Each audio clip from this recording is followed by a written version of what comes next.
capítulo 4, versículo 46. Diz assim a palavra de Deus: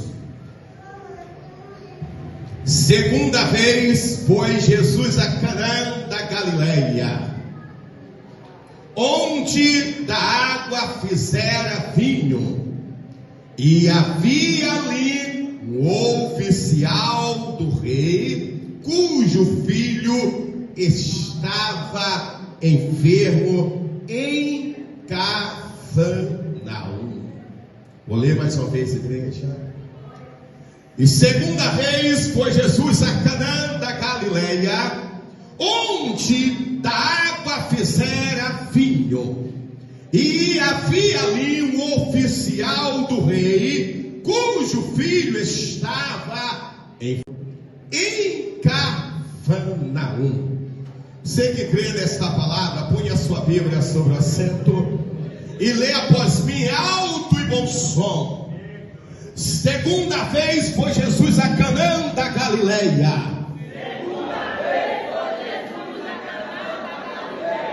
onde a água fizera vinho.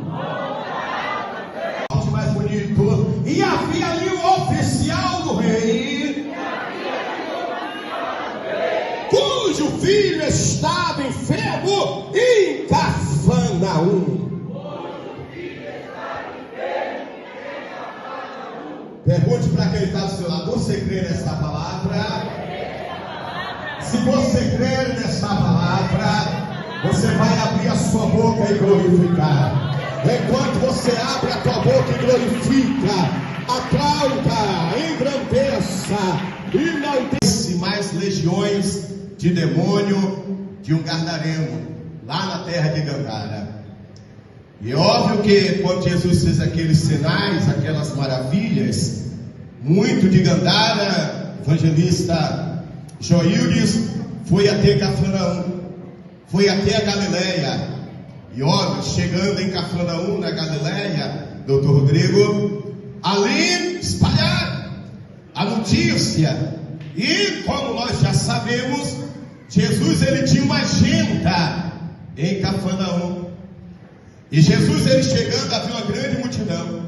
E como nós já falamos, no meio daquela grande multidão havia um homem chamado Jairo. Foi lá, reconheceu a Jesus. E Jesus ele foi até a casa de Jairo e ressuscitou a sua filha Talita. Queridos, já que o apóstolo João ele faz uma narrativa, ele faz um testemunho que havia um homem. Parece que a história é semelhante à história de Jairo.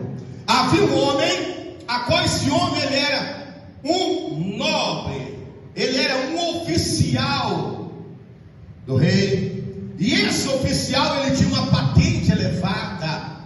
Ele era, assim como Jairo, respeitado. Ele era uma autoridade eclesiástica. E ele, na sua autoridade, na sua função, ele exercia a função de dizer para os seus soldados: vai. E ele ia, vem.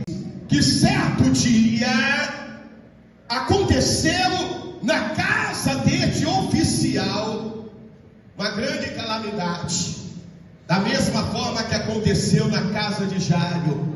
O que aconteceu com esse oficial? O seu filho estava enfermo, e a enfermidade a qual o filho desse oficial estava, diaconisa, não está ótimo, diaconisa Fernanda, era uma enfermidade com certeza para a morte.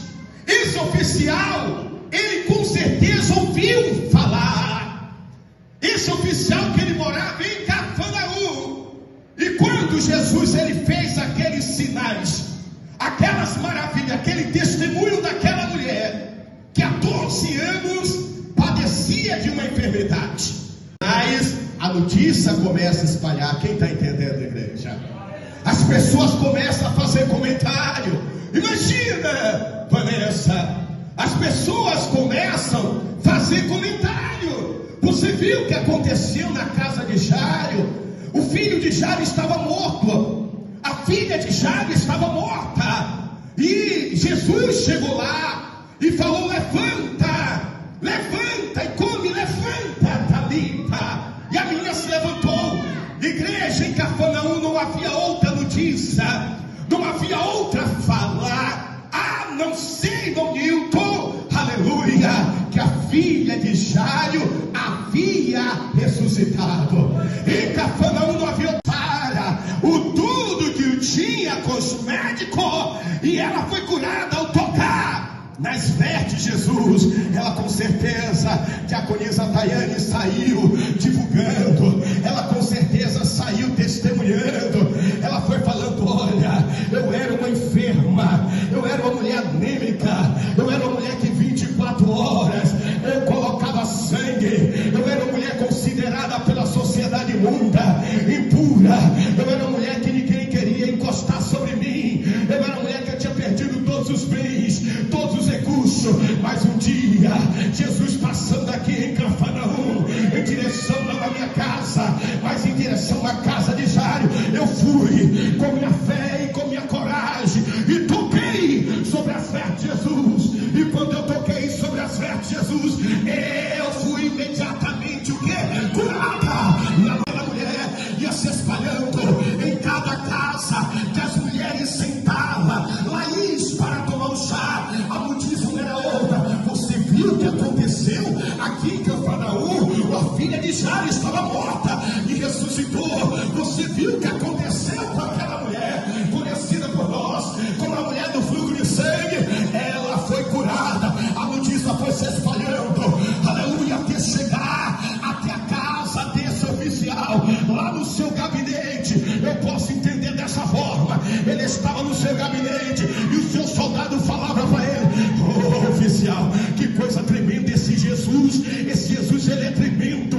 Aonde ele chega, alguma coisa acontece. Esse Jesus, ele é tremendo. Aonde ele chega, tem milagre. Esse Jesus, ele é tremendo. Aonde ele chega, até a morte o respeita. A idade que já tem década, pega o caminho e vai embora. Aleluia. Você pode dar glória para este Jesus. Você pode glorificar a este Jesus, engrandecer o nome dele, porque esse Jesus, ele é tremendo. E o mais maravilhoso, pastor Irene, é que nós temos uma promessa reservada para nós, porque ele mesmo falou, aleluia, irmão Isaac, aonde tiver 2 ou 3 reunidos no meu nome, ali estou eu. Então eu tenho motivo para dizer glória, Osana, glória, porque ele está na casa, ele está no nosso meio. É óbvio, igreja, que nem todo lugar que Jesus está, o lugar muitas das vezes pode sentir, aleluia. Jesus estava no meio da multidão, mas não era todos da multidão que recebeu o milagre, porque nem todos podiam sentir ele, nem todos estavam na intenção de o adorar, dizer o nome dele, aleluia. Mas se nesta noite tem pessoas aqui na casa que você veio numa única função de adorar, glorificar, exaltar, enaltecer este Deus, e nesta noite ser tocado por ele, nesta noite dizer: Jesus, arranca de mim a minha dor, Jesus, arranca de mim a enfermidade, Jesus, arranca de mim o problema. Ei, eu quero te dizer que hoje ele vai passar na tua casa e vai puxar o problema, é pela raiz, não vai ficar pedaço de raiz, não vai se renovar, mas ele vai passar marchando, porque ele é o grandão, ele é o grandão da Galileia, está passando na casa.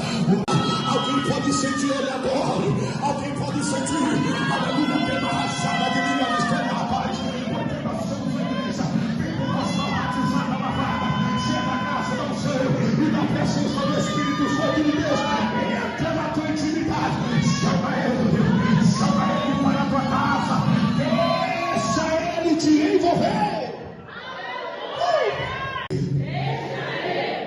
Não, ele está zangado, ela está zangada, o problema está grande, ela não entendeu, não entendeu nada. Toca nele, vai, toca. Vem sua faixinha de casa, vem. Toca nele, toca. Digo, rapaz, se for mocinha, se for rapaz, digo, rapaz, mesmo que tenha 70, 90, 100 anos de idade, digo, rapaz, aleluia, Deus está mandando te dizer, deixa ele te envolver, deixa ele, fala com ousadia e com ênfase. Se tu não quer tocar nele, deixa ele tocar em você, deixa Ele quebrantar este coração, deixa Ele fazer deleite na tua alma, deixa Ele sentir, aleluia, deixa Ele fazer você sentir, porque quem sente, glorifica, quem sente, sente a presença, quem sente, chora, quem sente, o corpo estremece, aleluia. A cura da mulher, do fruto de sangue e a ressurreição da filha de Jairo. Queridos, sem fé é impossível agradar. Eu não ouvi, cadê o povo de fé? Sem fé é impossível agradar a Deus. Sem fé é impossível. E ele começa, queridos, sabe por que você está ouvindo essa palavra? Aleluia. Sabe por que você está ouvindo essa palavra? As meninas da Encantada que estão ali se deleitando na leitura. É fazer. Você tem que ouvir que Jesus tem o poder de mudar a história. Que Jesus é aquele que vem e vence a morte. Jesus é aquele que vem e quebra os aguilhões. Jesus é aquele que tem o poder de transformar água em vinho. E aquele oficial, ele começa a ouvir. Quem sabe, irmão, em algum momento aquele oficial começou a dizer: nada, isso aí está passando. Que nada, isso aí quem sabe. Ele está no gabinete dele e alguém está alimentando a fé dele, porque ele não sabia o mal que estava para vir sobre a sua casa. E passando alguns dias, já finalizo aqui a nossa saudação. E passando alguns dias, irmãos, a Bíblia nos diz que o filho desse oficial do rei está muito doente. Esse irmão, ele tinha todos os recursos. Ele era quem? O oficial do rei. Ele poderia levar sua família para qualquer médico, qualquer hospital da época. Você acha que ele não levou? Com toda certeza. Os médicos iam atender dentro da casa dele, particular. Mas todo o diagnóstico foi dado como não tem. Nós não encontramos a solução. Não encontramos a raiz do problema. Não encontramos a causa da doença. E cada dia mais esse jovem estava morrendo. Cada dia mais esse jovem estava se desfalecendo. E de repente, irmãos, ele ouve, eu creio que um dos seus soldados, alguém que trabalhava para ele, alguém da sua família, ele ouve alguém dizer: olha, o oficial, o nobre oficial, você sabe quem é que está vindo de novo aqui para Galileia? Ele é quem? Jesus. Queridos, Jesus estava indo em uma segunda vez em Canaã da Galileia. De Canaã da Galileia para Cafarnaum ficava cerca de 3 a 4 quilômetros.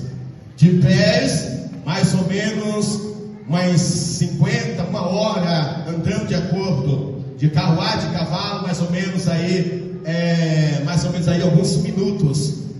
E quando ele ouve dizer: quem está vindo? Jesus. Aquele oficial, ele não pensou: sou oficial do rei, eu sou um nobre no palácio do rei, eu sou uma autoridade. Não, ele não pensou dessa forma, mas ele pensou uma só forma: eu irei da mesma forma que Jairo foi. Olha Jairo aí como exemplo. Da mesma forma que Jairo foi, eu irei até Jesus, e vou pedir da mesma forma para ele ir até a minha casa. A história não é bem parecida, Fernanda? Muito bem parecida. E ele vai, Jesus, atravessando o mar da Galileia, que na verdade o mar da Galileia é um grande lago. Aqui nós chamamos Lagoa da Paixão. Lá o mar da Galileia é como fosse, vamos dizer, sabe ali aquele mar, que é um lago imenso, de água salgada, que fica a marina além de Aratu. O mar da Galileia é como fosse aquilo ali, mas é chamado de mar pela grande porção de água, e aí titularam o nome de mar, mas na verdade é um grande lago de água doce. Não é um lago de água salgada. E aí titularam o mar da Galileia. Aleluia. E aí o que acontece? Jesus atravessa, e quando ele atravessa, aleluia, sobre aquele lago, quem está à espera? O oficial do rei. Igreja, ei, presta atenção aqui, porque nós iremos orar. E sem fé é impossível você receber o milagre da parte de Deus. Não adianta você vir para a campanha 7 quinta-feira do milagre de Deus, e na hora que eu te convocar aqui para vir à frente, na hora que eu for fazer a oração por você, você fica achando, aleluia, será que pode acontecer? Não, você tem que vir na fé de uma leoa, você tem que vir numa fé sobrenatural, você tem que vir acreditando de todo o seu coração, de toda a tua alma, de todas as tuas forças, aleluia. Aquele homem, ele já está lá, mas uma coisa, igreja, que eu tenho convicção e certeza, aleluia, sabe o que é? Jesus, ele nunca vai em um lugar simplesmente por ir, mas Jesus, ele estava indo de volta a Canaã, porque Jesus, ele sabia que o filho do oficial estava à beira da morte, e Jesus, com toda a certeza, queria lançar esta história nas crônicas, chamado e conhecido por nós mais outros, de Bíblia Sagrada, um conjunto de livros, aleluia, que testemunha a respeito das ações dos profetas, que testemunha a respeito das ações de Moisés, conhecido por nós os 5 livros Pentateuco, aleluia. Nós conhecemos também as atitudes dos profetas, conhecido como profeta maiores e menores, mas aqui o apóstolo João, seguidor ocular e ouvinte da obra do Messias, ele não perde tempo, irmã Ariane, não, ele começa a descrever este testemunho e esta narrativa, e mais você colocar, Jesus, ele não passa lá por passar, se ele vai passar lá é porque tem milagre, já se ara, se ele vai passar lá é porque vai ter porta que está trancada, ele vai abrir, se ele vai passar lá é porque ele vai entrar, vai tocar nos alicerces, vai curar, vai arrancar, vai libertar, vai manifestar a sua glória, o seu poder e o seu poderio. Jesus não passa por passar, aonde ele passa, ele deixa uma história formada para você contar e testemunhar. Então, se ele vai passar hoje na sua vida, na sua casa, e se ele tem passado, tenha certeza, o que você está passando, você não entende, não compreende. Pastor, eu estou passando uma situação caótica, estou passando uma situação difícil, estou à beira do abismo. Pastor, eu estou passando a situação que eu não estou conseguindo dormir. Pastor, eu descobri que eu estou com a enfermidade. Pastor, eu estou desempregado, a coisa da meia-noite, quando todos estiverem dormindo, você vai começar a ver barulho acontecer dentro da tua casa. Não precisa levantar assustado, não precisa tremer de medo, anda, mas se tiver de levantar, levante dando glória a Deus e dizendo: eu trago o pão da Galileia, quebra tudo, desfaz tudo, amarra, lança por terra. Hoje vai ter batalha espiritual dentro do teu lar. Ele já mandou e já convocou a milícia de anjos com espada desembanhada, revertido de todo poder e autoridade. Aquele demônio que está em oculto lá dentro, o dia dele, a hora dele está contado. Vai ter cadeia de fogo e vai ter operar de Deus. Aquele demônio causador da contenda, da divisão, da discórdia, vai ser amarrado. É hoje. Se você crer, abra a boca e glorifica. Ele não vai passar no deserto. Jesus estava onde? No deserto. Jesus estava consagrando 40 dias e 40. Satanás era para ficar de... Ele foi lá, olha que audácia. E ele não foi de forma oculta, não. Ele foi visível. Ele não falou na mente de Jesus, não. Ele falou para Jesus ouvir com a da forma que você está vendo. Quem entende um negócio desse? Era para dizer: não, Jesus está forte demais. 40 dias, 40 noites. Eu vou falar, não vou te lançar seta na mente. Com seus filhos, os anjos. E de repente alguém aparece para se apresentar também. Que audácia! Não foi na terra, foi nos céus. Ele já tinha sido expulso. De onde vem Satanás? Derrube a terra e perambular por ela, ou derrube a terra e passear por ela, ou de outras formas, de observar a terra. Aí Deus, ele faz a pergunta parecendo que ele não sabia o que estava perguntando. Mas ele sabia muito bem. Observar-te tu, meu servo Jó. Sim. Tu abençoa ele de balde. Você entende? Satanás estava observando a quem? Satanás estava observando a quem? Jó era servo de quem? Jó era correto? Jó era temente? Jó era fiel? Quem falou isso a respeito de Jó? Aqui, meu irmão, dentro de mim, do altar até a portaria, não tem ninguém que chega a 5% do que era Jó. Não tem. Não tem. Quisesse achar, eu respeito. Mas não tem. Não tem. Não tem. Não tem. Era para Satanás fazer o quê? Não vou chegar nem perto. Eu só louvava. Ele observava, ó. Jó, ele estava observando. Tudo que Jó fazia, ele estava observando. Então, sinal que ele entrava na casa de Jó. Sinal que ele ia no trabalho de Jó. Sinal que ele, aonde Jó estava, ele estava presente. Porém, ele não poderia agir. Mas em muitos ele está agindo. No dia de hoje, ele está agindo. Os dias estão próximos. Então, voltando, Deus está me revelando demônios ocultos em casas. Você já notou? Está tudo bem, tudo é maravilha, de hora para outras coisas. O clima começa a mudar. Quem já notou isso? Diga agora a Deus. Oh, tudo bem. Comendo, brincando, sorrindo, de repente o clima muda. De repente a casa fica pesada. Tudo bem. De repente começa a chegar notícias indesejáveis. Tudo bem. De repente, irmãos, parecendo que o tempo muda de uma hora para outra. Demônios ocultos trabalhando. Demônios alimentados e sustentados. Aleluia. Mas nesta noite, não sei porque eu parei aqui. Eu desafio aquele que te velar, se ele tiver em volta, porque, ei, ai meu Deus, o mistério está forte aqui. Eu não sei o que vai acontecer.